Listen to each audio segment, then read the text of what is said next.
Keramik merupakan jenis produk yang dibuat dengan bahan utama tanah liat, yang dibentuk dan dibakar dengan suhu 600 derajat Celcius hingga lebih dari 1300 derajat Celcius, sehingga terjadi perubahan sifat tanah liat menjadi lebih kuat. Sejumlah penemuan purbakala seperti pecahan kecil tembikar di Bukit Kulit Kerang, Sumatera menjadi bukti keberadaan keramik di masa lampau. Menurut sejarah, keramik sudah dikenal oleh orang-orang Afrika Timur pada 2,6 juta tahun yang lalu dari zaman Paleolitik.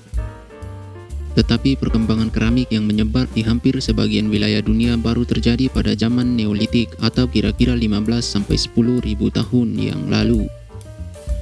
Namun pengaruh keramik ini semakin luas dengan adanya paduan dengan unsur logam dan bukan logam.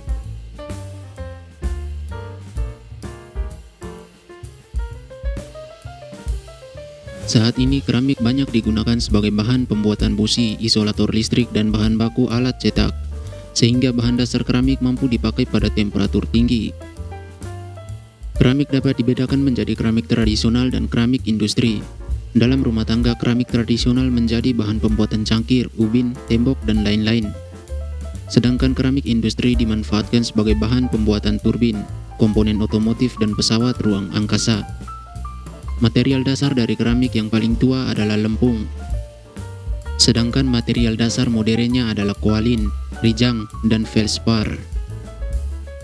Membuat keramik membutuhkan waktu yang cukup lama. Dibutuhkan kesabaran agar keramik yang dihasilkan memuaskan dan sesuai dengan yang diharapkan. Kurangnya rasa sabar justru akan membuat hasil kerajinan keramik tidak sesuai harapan. Ada 6 tahapan pembuatan keramik yang harus dilewati sebelum menjadi keramik dan siap diedarkan kepada pelanggan. Yang pertama, pengolahan bahan. Tanah liat yang masih berupa bubuk harus diolah terlebih dahulu. Ketika akan disaring, tanah liat dicampur dengan air agar debunya tidak berterbangan, sekaligus membuat tanah liat lebih mudah dibentuk. Langkah selanjutnya adalah pembentukan tanah liat sesuai dengan kreativitas masing-masing. Setelah dibentuk, keramik dikeringkan dengan cara diangin-anginkan. Jika keramik dirasa sudah kering, proses bisa dilanjutkan ke tahap berikutnya, yaitu tahap pembakaran yang pertama. Nah sob, jadi di sini keramik akan dibakar hingga 2 kali. Mungkin sobat bertanya kenapa dibakar 2 kali? Nah kalau untuk itu nanti akan kita bahas. Oke, kita lanjut. Pada tahap pertama, keramik dibakar selama 9 jam pada suhu 900 derajat Celcius.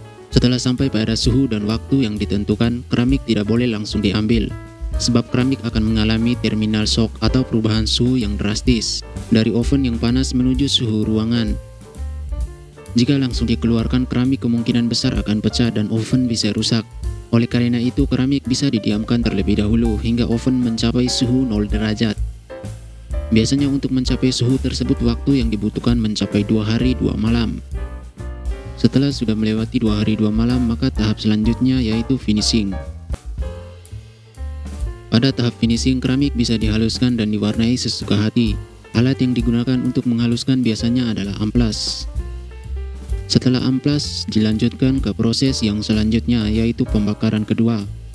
Setelah keramik jadi sesuai dengan bentuk yang diinginkan, keramik dibakar kembali untuk membuatnya lebih kuat. Pembakaran kedua ini dilakukan pada suhu 1220 derajat Celcius selama 10 jam.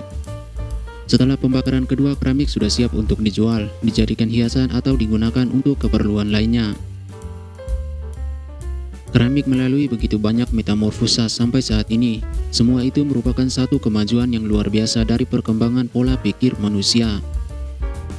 Nah sob, tak terasa kita sudah di akhir video. Semoga informasi ini bermanfaat dan sampai jumpa di fakta selanjutnya.